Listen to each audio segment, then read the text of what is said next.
ನೋಡಿದ್ರೆ ನಡಗಬೇಕು.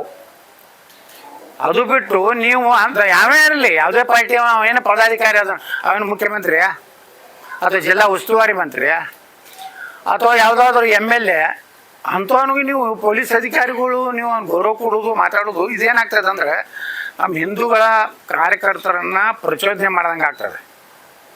ನೀವು ಒಂದು ಸೈಡಾಗಿ ಬರೀ ಅವ್ರು ಹೇಳಿದ್ದನ್ನು ಕೇಳೋದಿಲ್ಲ, ಅವ್ರು ನೀವು ಕರೆದ ಶಾಂತಿ ಸಭೆಗೂ ಬರೋದಿಲ್ಲ, ಬರೀ ಹಿಂದೂಗಳನ್ನು ಕರಿತೀರಿ. ಅವ್ರು ಶಾಂತಿ ಸಭೆ ಬರಲಿ ಅಂದರೆ ಆ್ಯಕ್ಷನ್ ತಗೋರಿ ಅವ್ರ ಮೇಲೆ. ಇದು ನಡೀದಿಲ್ಲ ಅಂತ ಹೇಳ್ರಿ. ನೀವು ಇದೇ ರೀತಿ ಉದ್ದಟತನ, ಇದೇ ರೀತಿ ನಿಮ್ಮ ಶಾಂತಿ ಹಿಂದೂಗಳಿಂದ ಭಂಗ ಆಗಿಲ್ಲ. ಏನಾದರೂ ಶಾಂತಿ ಭಂಗ ಆಗಿದ್ದು ಅವರಿಂದಲೇ, ಆ ಮಸೂತಿಯಿಂದಲೇ. ಕ್ರಮ ತಗೋಬೇಕಾಗಿದ್ದು ಅವ್ರ ಮೇಲೇ. ಹಿಂದೂಗಳ ಮೇಲೆ ಇದೇ ರೀತಿ ನೀವು ಪೊಲೀಸರು ಸುಮ್ಮನೆ ಅರೆಸ್ಟ್ ಮಾಡ್ತೀನಿ, ಪಾಪ ಅವ್ರು ರಾತ್ರಿ ಹೋಗಿ ಮನ್ಯಾಗ ಅವ್ರಿಗೆ ತಂದೆ ತಾಯಿಗೆ ಅಂಜಿಸ್ತೀನಿ, ಇದು ಬಿಡದೇ ಇದ್ದರೆ ಶಾಂತಿ ಆಗೋದಿಲ್ಲ.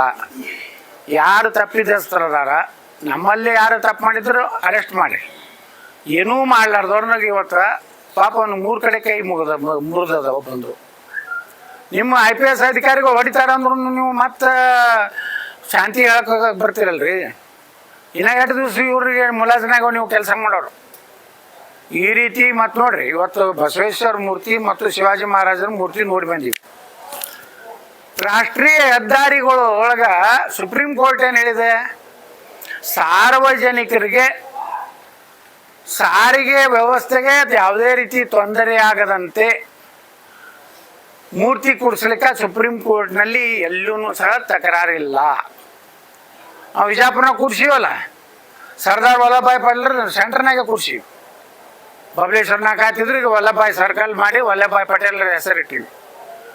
ನಮ್ಮ ಅಹಿಲಾಬಾಯಿ ಹೋಳ್ಕರ್ ಅವ್ರು ಕೂಡ್ಸಿವಿ, ಅದು ರೋಡ್ ದಂಡಿ ಕೂಡ್ಸಿದ್ದೀವಿ, ಅಲ್ಲಿ ತೊಂದರೆ ಆಗಬಾರ್ದಂತೇಳಿ. ಮಹಾರಾಣಾ ಪ್ರತಾಪ್ರದ್ದು ಕೂಡ್ಸಿವಿ 19 ಫೀಟ್ ಇದ್ದು. ಇದು ಹೆಂಗೆ ನಮ್ಮ ಶಿವಾಜಿ ಮಹಾರಾಜರದ ಹೆಂಗೆ ಬಿಡಿಯೋದು ಹೆಂಗೆ ಸೈಟ್ ಐತಲ್ಲ ಅಂತಲೇ ಬಿಡಿಯೋದೇ ಸರ್ಕಲ್ ಮಾಡಿ ಅವತ್ತು ಕೂಡ್ಸಿ.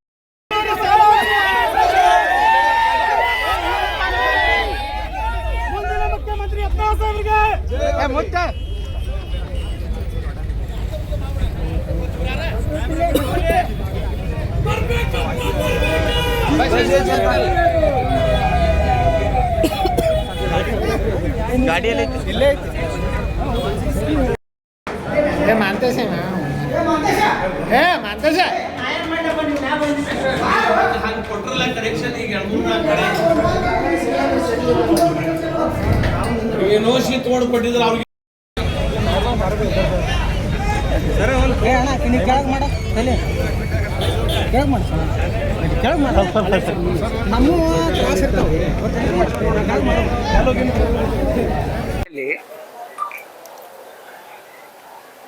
ಹೋಗ್ತಿರುವಂಥ ಶಾಂತಿಯುತ ಮೆರವಣಿಗೆ ಮೇಲೆ ಕಲ್ಲು ಮತ್ತು ಚಪ್ಪಲಿಯನ್ನು ಒಗೆಯುವಂಥದ್ದನ್ನು ಮಾಡಿದವರು ಅವರು. ಮತ್ತು ಒಬ್ಬ IPS ಅಧಿಕಾರಿಗಳ ಮೇಲೂ ಸಹ ಕಲ್ಲು ಒಗಿತಾರೆ. ಇನ್ನೊಬ್ಬ ಪೊಲೀಸ್ ಅಧಿಕಾರಿ ಮೇಗೂ ಸಹ ಕಲ್ಲು ಒಗಿತಾರೆ. ಆ ಸಮಯದಲ್ಲಿ ಅವ್ರು ಏನು ಮಾಡ್ತಾ ಇದ್ರು ಮಸೂದಿಯಲ್ಲಿ? ಅವ್ರದ್ದೇನು ಕೆಲಸ ಇತ್ತು ಅಲ್ಲಿ? ಇನ್ನು ಮೇಲೆ ನಾನು ಸರ್ಕಾರಕ್ಕೆ ಆಗ್ರಹ ಮಾಡ್ತೀನಿ, ಎಲ್ಲಿ ಮೆರವಣಿಗೆ ಹೋಗ್ತಾವೆ ನಮ್ಮ ಹಿಂದೂ ಸನಾತನ ಧರ್ಮದ ಯಾವುದೇ ಮೆರವಣಿಗೆ ಇದ್ದಾಗ ಆ ರಸ್ತೆಯಲ್ಲಿ ಬರುವಂಥ ಎಲ್ಲ ಮಸೂದಿಗಳನ್ನು ಸೀಜ್ ಮಾಡಬೇಕು. ಅಲ್ಲಿರುವಂಥ ಒಳಗೆ ಏನೇನು ಇಟ್ಟಿರ್ತಾರೆ ಶಸ್ತ್ರಾಸ್ತ್ರಗಳು. ಒಬ್ರು ಯಾರು ಹೇಳಿದ್ರು ನನಗೆ, ಈಗ ಅಲ್ಲಿ ಒಳಗೆ ಮಸೂದಿಯಲ್ಲಿ ಇವತ್ತು ಕಬ್ಬಿಣ ರಾಡ್ಗಳನ್ನು ಶಸ್ತ್ರಾಸ್ತ್ರಗಳನ್ನು ಇಟ್ಟಿದ್ದಾರೆ ಅನ್ನೋಂಥದ್ದು ಸಹ ಪೊಲೀಸರಿಂದಲೇ ಈ ಒಂದು ಮಾಹಿತಿ ಸೋರಿಕೆಯಾಗಿದೆ. ಅಂದರೆ ಅವರು ವ್ಯವಸ್ಥಿತವಾಗಿ ಶಿವಾಜಿ ಮಹಾರಾಜರ ಕಾರ್ಯಕ್ರಮದಲ್ಲಿ ಶಿವಾಜಿ ಮಹಾರಾಜರ ಒಂದು ಭಾವಚಿತ್ರಕ್ಕೆ ಅಪಮಾನ ಮಾಡಬೇಕು ಅನ್ನೋಂಥ ಉದ್ದೇಶ ಇಟ್ಕೊಂಡು ಈ ಕಾರ್ಯವನ್ನು ಇವತ್ತು ಮಾಡ್ತಾ ಇದ್ದಾರೆ. ಅವ್ರಿಗೇನು ಬೆಂಬಲಪ್ಪ ಅಂದರೆ ಕಾಂಗ್ರೆಸ್ ಸರ್ಕಾರ ಇದೆ, ನಮ್ಗೆ ಯಾರು ಏನು ಮಾಡೋದಿಲ್ಲ ಅನ್ನುವಂಥ ಬೆಂಬಲದಿಂದ ಇವತ್ತು ನೋಡ್ರಿ, ನಾವು ವಿಧಾನಸಭೆಯಲ್ಲಿ ನಾವು ನೋಡ್ತೀವಿ, ಆ ಗ್ಯಾಲರಿಯಲ್ಲಿ ಅವರೇ ಕೂತಿರ್ತಾರೆ. ಪೂರ್ತಿ ಗ್ಯಾಲರಿ ಪೂರ್ತಿ ನಮ್ಗೆ ಒಮ್ಮೊಮ್ಮೆ ಅನ್ನಿಸ್ತದೆ, ನಾವು ತಳಗೆ ಮಾತಾಡ್ತಿದ್ದೇನು ಪಾಕಿಸ್ತಾನದ ವಿಧಾನಸೌಧವು, ಭಾರತದ ಕರ್ನಾಟಕದ ವಿಧಾನಸೌಧ ಎಲ್ಲ ಅವೇ ಬುರ್ಕಾದವರು ಅವರು ಇವರೇ ಕೂತಿರ್ತಾರೆ. ಅಂದ್ರೆ ಇಷ್ಟು ಅವ್ರ ಬಲ್ಲಿ ಏನಾಗ್ಬಿಟ್ಟದ ಅಂದ್ರೆ ಕೆಲವೊಂದು ಮೌಲ್ಯಗಳು ಅವ್ರ ಭಾಷಣದಾಗ ಹೇಳ್ತಾರೆ, ಹೆಂಗೆ ಕೆಡೋದು ನಾವು ಬಿ ಜೆ ಪಿನ ಹೆಂಗೆ ಮಾಡಿಕೊಟ್ಟಿವಿ ಅಂತ ಮಾತಾಡ್ತಾರೆ. ಇದಕ್ಕೆ ಪ್ರಚೋದನೆ ಯಾರು? ಈ ಸರ್ಕಾರ. ಇವತ್ತು ಇಷ್ಟೆಲ್ಲ ಗಲಾಟೆ ಆದಮೇಲೆ ಒಬ್ಬ IPS SP ಮೇಲೂ ಕಲ್ಲು ಹೋಗದ ಮ್ಯಾಗೂ ಬಂಧನ ಯಾರು ಮಾಡಬೇಕು? ಯಾರು ಕಲ್ಲು ಹೋಗದಾರ, ಯಾರು ಚಪ್ಪಲಿ ಹೋಗದಾರ ಅವ್ರನ್ನ ಬಂಧನ ಆಗ್ಬೇಕು. ಅದು ಎಲ್ಲ ಪೊಲೀಸ್ ನಿಮ್ಮ ಇದರಲ್ಲೇ ಸಿಕ್ಕಿದೆ, ಏನು ಡ್ರೋನ್ದಲ್ಲಿ ಸಿಕ್ಕಿದೆ, ನಿಮ್ಮ CCTVಯಲ್ಲಿ ಸಿಕ್ಕಿದೆ. ಹಾಗಾದರೆ ಹಿಂದೂಗಳ ಮೇಲೆ ಇದು ಏನು ಲಾಠಿ ಚಾರ್ಜ್ ಮಾಡ್ತೀರಿ, ಅವ್ರ ಕಾಲು ಕೈಗೆ ಮುರಿಯೋಂಗೆ ನೀವು ಹೀನಾಯ ಮನುಷ್ಯತ್ತಿಲ್ಲಾರ್ದಂಗೆ ನೀವು ಅವ್ರ ಜೊತೆಗೆ ವರ್ತನೆ ಮಾಡ್ತೀರಿ. ಹಾಗಾದರೆ ಅವ್ರಿಗೆ ಏನು ಮಾಡಿದ್ರಿ? ಏನು ಕ್ರಮ ಕೈಗೊಂಡ್ರಿ? ಇವತ್ತಿನ ತನ ಆ ಮುಸ್ಲಿಮ್ ಏನೋ ಜಮಾತ್ ಇದೆ, ಆ ಮಸೀದಿ ಇದೆ, ಪಂಕಾ ಮಸೀದಿ, 8 ಮಂದಿನ ಅರೆಸ್ಟ್ ಮಾಡಿದ್ರಿ. ಅಲ್ಲಿರುವಂಥ ಮೌಲ್ವಿ ಅವ್ರನ್ನೆಲ್ಲ ಒಳಗೆ ಕೂಡಿ ಹಾಕಲಿಕ್ಕೆ 200-300 ಜನ ಹಿಂದಿನ ಭಾಗಲ್ಲೇ ಬಂದು ಸೇರಿದ್ರತ್ತನ್ನೋಂಥದ್ದು ಎಲ್ಲ ಓಪನ್ ಇದೆ. ಯಾರಾದ್ರೂ ಅಂತ ಮುಖ ಸಿಗ್ತದೆ.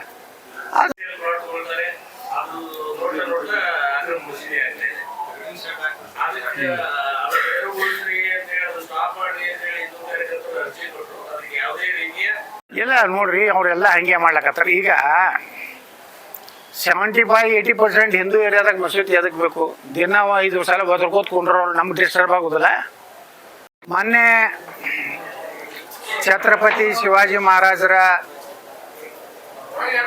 ಜಯಂತಿ ಉತ್ಸವನ ಇಡೀ ದೇಶದಲ್ಲಿ ವಿಜೃಂಭಣೆಯಿಂದ ಎಲ್ಲ ಕಡೆನೂ ಶಿವಾಜಿ ಮಹಾರಾಜರ ಒಂದು ಆಚರಣೆ ಇಡೀ ದೇಶದಲ್ಲಿ ನಡೀತಾ ಇದೆ. ಅಷ್ಟೇ ಅಲ್ಲ, ನಮ್ಮ ಭಾರತಕ್ಕೆ ಸ್ವಾತಂತ್ರ್ಯ ತಂದು ಕೊಟ್ಟಂಥ ಮತ್ತು ಹಿಂದೂ ಸಮಾಜವನ್ನು, ಭಾರತವನ್ನು ರಕ್ಷಣೆ ಮಾಡಿದಂಥ ಅನೇಕ ಮಹಾಪುರುಷರ ಜನ್ಮ ದಿನಗಳು ಎಲ್ಲ ಕಡೆ ನಡೀತಾವೆ. ಅಯೋಧ್ಯ ರಾಮ ಮಂದಿರದ ಒಂದು ರಾಮನವಮಿ ಇರ್ಬೋದು, ಹನುಮ ಜಯಂತಿ ಇರ್ಬೋದು, ಇದು ನಮ್ಮ ಸಂಪ್ರದಾಯ. ಯಾಕಂದರೆ ನಮ್ಮ ಸತ್ಪುರುಷರು ಮತ್ತು ನಮ್ಮ ಹಿರಿಯರೇನು ಇಡೀ ತಮ್ಮ ಜೀವನವನ್ನು, ತಮ್ಮ ಒಂದು ತನವನ್ನು ಬಿಟ್ಟು ಪ್ರಾಣಕ್ಕಿಂತ ಹೆಚ್ಚು ಧರ್ಮವನ್ನು ಪ್ರೀತಿ ಮಾಡಿದಂಥ ಅನೇಕ ಸತ್ಪುರುಷರ ಕಾರ್ಯಕ್ರಮಗಳು ಈ ದೇಶದಲ್ಲಿ ನಡೀತವೆ. ಎಲ್ಲಿಯೂ ಸಹ ಹಿಂದೂಗಳು ಯಾವುದೇ ಪರಿಸ್ಥಿತಿಯಲ್ಲೂ ಸಹ ಎಲ್ಲಿಯೂ ಗದ್ದಲ ಗೊಂದಲ ಮಾಡೋದಾಗಲಿ ಅಥವಾ ಮುಸ್ಲಿಮರ ಹಬ್ಬದಲ್ಲಿ ಗಲಾಟೆ ಮಾಡೋದಾಗಲಿ, ಚಪ್ಪಲಿ ಹೋಗಿದಾಗಲಿ, ಕಲ್ಲೇಟು ಮಾಡುವಂಥದ್ದು ಯಾರೂ ನಮ್ಮ ಇಡೀ ದೇಶದಲ್ಲಿ ಮಾಡಿದಂಥದ್ದು ಎಲ್ಲಿಯೂ ಒಂದು ಉದಾಹರಣೆ ಇಲ್ಲ. ಆದರೆ ಇವತ್ತು ಕರ್ನಾಟಕದಲ್ಲಿ ಈ ಕಾಂಗ್ರೆಸ್ ಸರ್ಕಾರ ಬಂದ ಮೇಲೆ ಒಂದು ರೀತಿ ಮುಸ್ಲಿಮರಿಗೆ ಒಂದು ಮದ ಬಂದುಬಿಟ್ಟಿದೆ. ಇದು ನಮ್ಮದೇ ಸರ್ಕಾರ, ನಾವು ಏನು ಮಾಡಿದ್ರು ಯಾರೂ ಕೇಳೋದಿಲ್ಲ. ನೀವೆಲ್ಲ ನೋಡಿದರೆ ನಾಗಮಂಗಲದಲ್ಲಿ ಒಂದು ಮಸೂತಿಯಿಂದ ಪೆಟ್ರೋಲ್ ಬಾಂಬ್ ಒಗಿತಾರೆ, ಕಲ್ಲು ಒಗಿತಾರೆ. ಮದ್ದೂರಿನ ಗಣಪತಿ ಮೇಲೆ ಕಲ್ಲು ಬೀಳ್ತದೆ. ಇಷ್ಟು ಸಣ್ಣ ಹುಡುಗ ಗಣಪತಿ ಮೂರ್ತಿ ಮೇಲೆ ಉಗುಳ್ತಾನೆ. ಸಂಗೊಳ್ಳಿ ರಾಯಣ್ಣ ಮೂರ್ತಿಗೆ ಅವಮಾನ ಮಾಡ್ತಾರೆ. ಡಾಕ್ಟರ್ ಬಾಬಾ ಸಾಹೇಬ್ ಅಂಬೇಡ್ಕರ್ ಅವ್ರ ಮೂರ್ತಿಗೆ ಅವಮಾನ ಮಾಡ್ತಾರೆ. ವ್ಯವಸ್ಥಿತವಾಗಿ ನಮ್ಮ ದೇಶದಲ್ಲಿ ಹಿಂದೂ ಧರ್ಮದ ಕಾರ್ಯಕ್ರಮಗಳಲ್ಲಿ ಈ ರೀತಿ ಗಲಾಟೆ ಮಾಡುವಂಥವ್ರು ಮುಸಲ್ಮಾನರು ಬಿಟ್ಟರೆ ನಮ್ಮ ಕಡೆಯಿಂದ ಎಂದೂ ಸಹ ಅವರಿಗೆ ತೊಂದರೆ ಆಗೋಂಥದ್ದಾಗಿಲ್ಲ.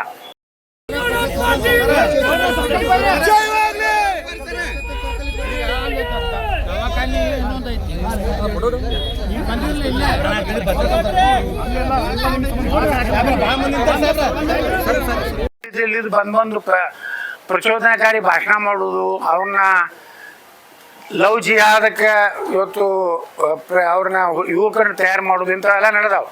ಹಾಗಾದ್ರೆ ಇಂಟೆಲಿಜೆನ್ಸ್ ಏನು ಮಾಡ್ಲಕತ್ತದ? ಇಂಥವೆಲ್ಲ ನಡೆದ್ರು ಸುಮ್ಕೊಂಡಿರ್ತೀರಂದ್ರೆ ಏನು ಅರ್ಥ ಇದು? ಏನು ಸರ್ಕಾರ ಹೇಳ್ತದಂದ್ರೆ ನೀವು ದೇವಸ್ಥಾನಗಳ ಮ್ಯಾಗ ಎಷ್ಟು ರಿಸ್ಟ್ರಿಕ್ಷನ್ ಆಗ್ತಿರಲ್ಲ, ಈಗ ಅವ್ರ ಮ್ಯಾಗೂ ಏನು ನಡೀತೈತಿ, ಅಲ್ಲಿ ಪ್ರೇಯರ್ದಾಗ ಏನು ಹೇಳ್ತಾರ, ಇದನ್ನೆಲ್ಲನೂ ತೆಗಿಯಂಥ ಕೆಲಸ ಆಗ್ಬೇಕು. ಇಲ್ಲಕಂದ್ರೆ ಇನ್ನೂ ಹದಿಗಟ್ಕೊತ ಹೋಗ್ತದೆ. ಸುಮ್ಮನೆ ಬಾಗಲಕೋಟೆ ಸುಮ್ಮನೆ ಒಂದು ವ್ಯಾಪಾರಿ ಕೇಂದ್ರ ಇದು ಆರ್ಥಿಕ ವ್ಯವಸ್ಥೆನೇ ಹಾಳು ಮಾಡುವಂಥ ಕೆಲಸ ಅವ್ರು ಮಾಡ್ತಾ ಇದ್ದಾರೆ. ಅದಕ್ಕೆ ಆಡಳಿತ ಅವಕಾಶ ಕೊಡಬಾರ್ದು ಅನ್ನೋದೇ ನಮ್ಮ ಆಗ್ರಹ. ಮಸೂತಿಗಳನ್ನ ನೀವು ಹೇಳ್ದಂಗೆ ಹೆಚ್ಚಿನ ವಿಡಿಯೋಗಳಿಗೆ ಪ್ರತಿಧ್ವನಿ ಯೂಟ್ಯೂಬ್ ಚಾನೆಲ್ ಸಬ್ಸ್ಕ್ರೈಬ್ ಮಾಡಿ, ಬೆಲ್ ಐಕಾನ್ ಕ್ಲಿಕ್ ಮಾಡಿ.